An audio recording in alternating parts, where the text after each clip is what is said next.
welcome back to Toys in the Hood. Today we're diving into the heart of chaos, exploring the vast universe of Games Workshop's Black Library. And if there's one book that stands head and shoulders above the rest, it's none other than Storm of Iron. Whether you're a fresh recruit into the 41st millennium or you're a battle-hardened veteran, Storm of Iron has something for everyone. And in this video, I'm going to break down exactly why this novel is not only a must-read, but it's an essential cornerstone of the Black Library and Warhammer 40,000 fiction.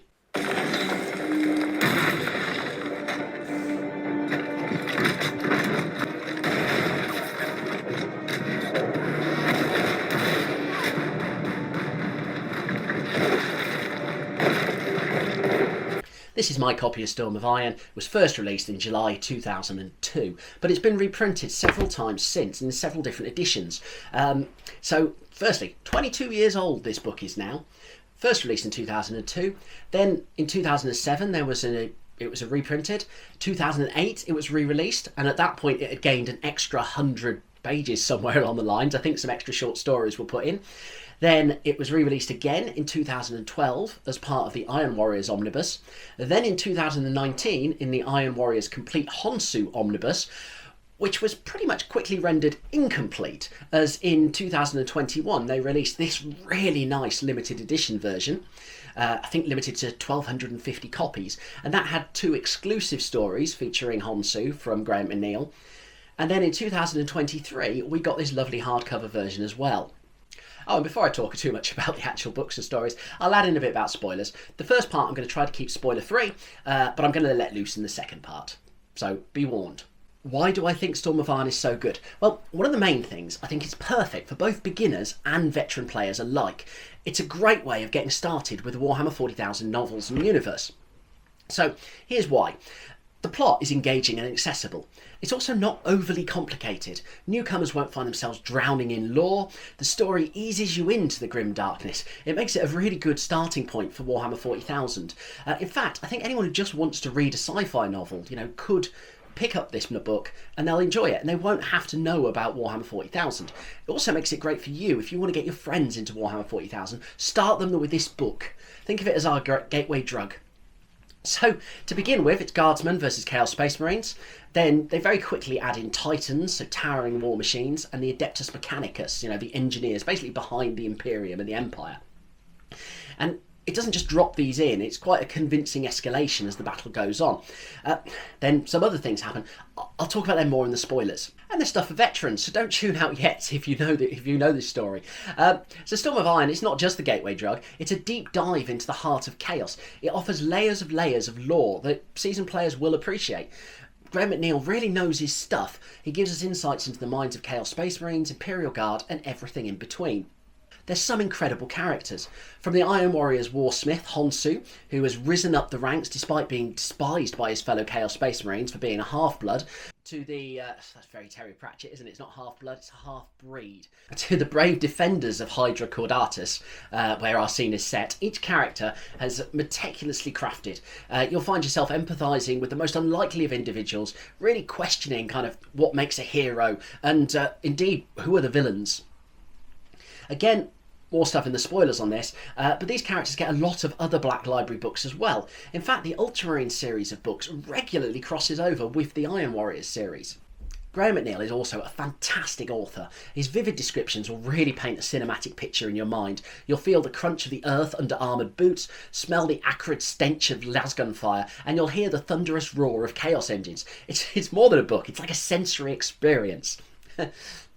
It's also a book about a planet under siege, so kudos to Graham McNeil for actually making a plot that for 38,000 years in the future, it feels like it needs to be boots on the ground actually holding a siege, rather than just an orbital bombardment.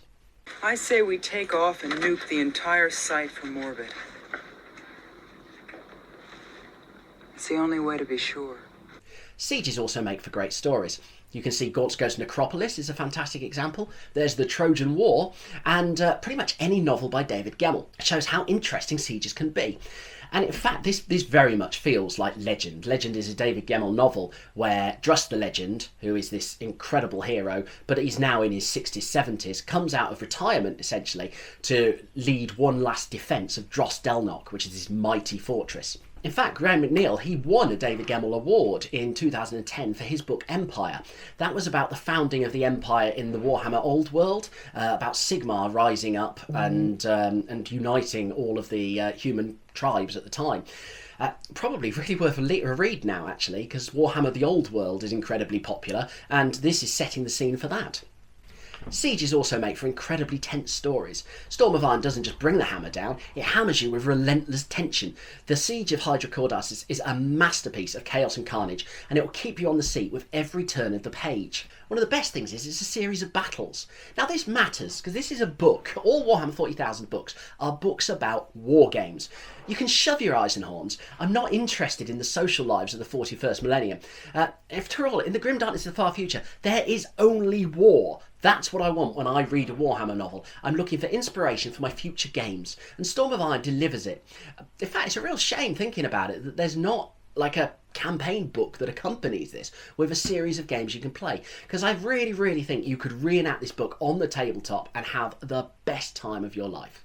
This is your spoiler warning. For the next part, I'm basically going to talk a bit more about the characters, a bit more about the plot, and generally ruin the book for you if you've not already read it. So, on your head be it. Don't say I didn't tell you.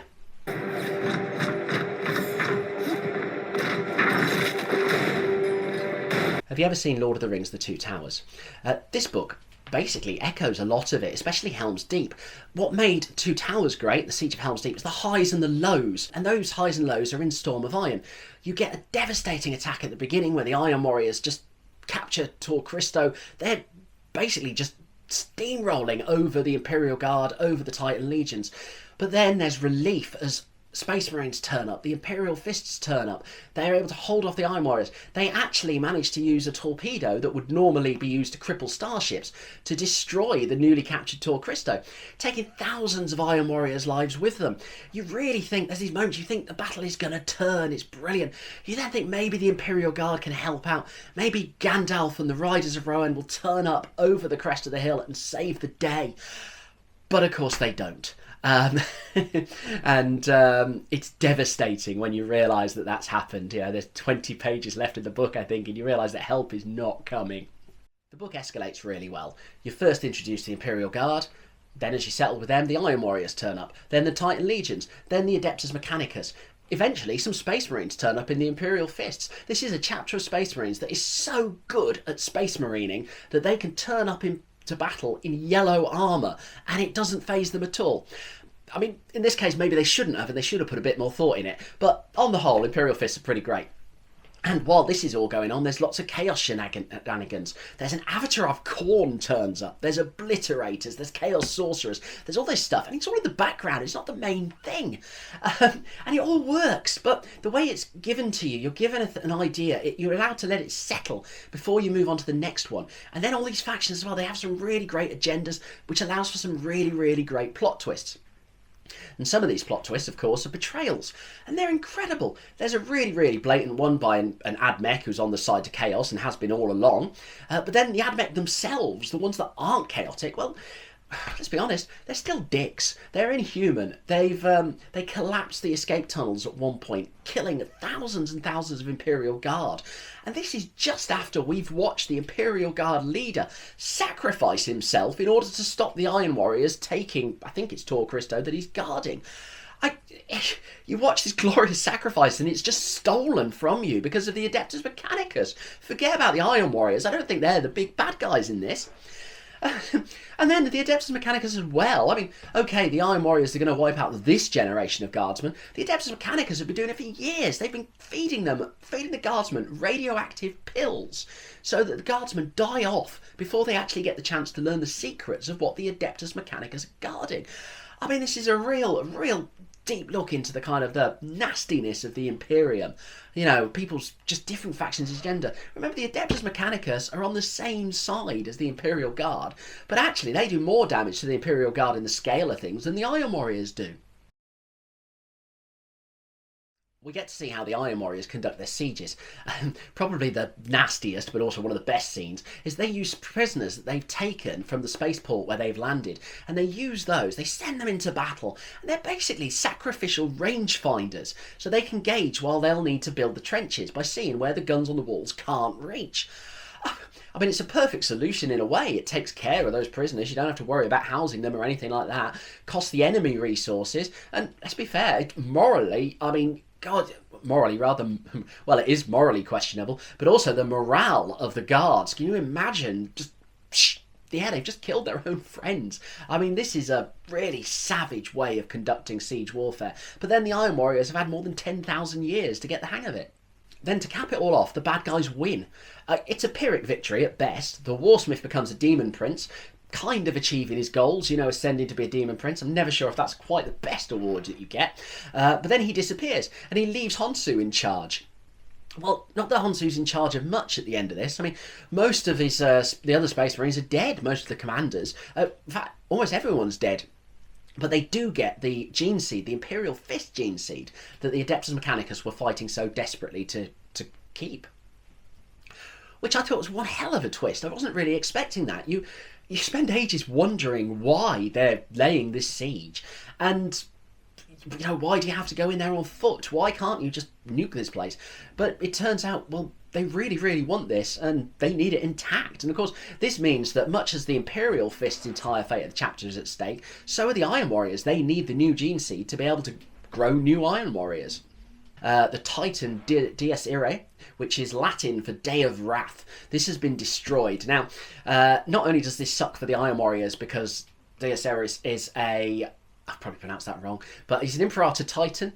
It's an Imperator Titan that's turned to Chaos, so the biggest Titan. It's mutated so much it's actually got a tail and it can regenerate. It's a proper asset that you want when you're laying sieges. And he's dead.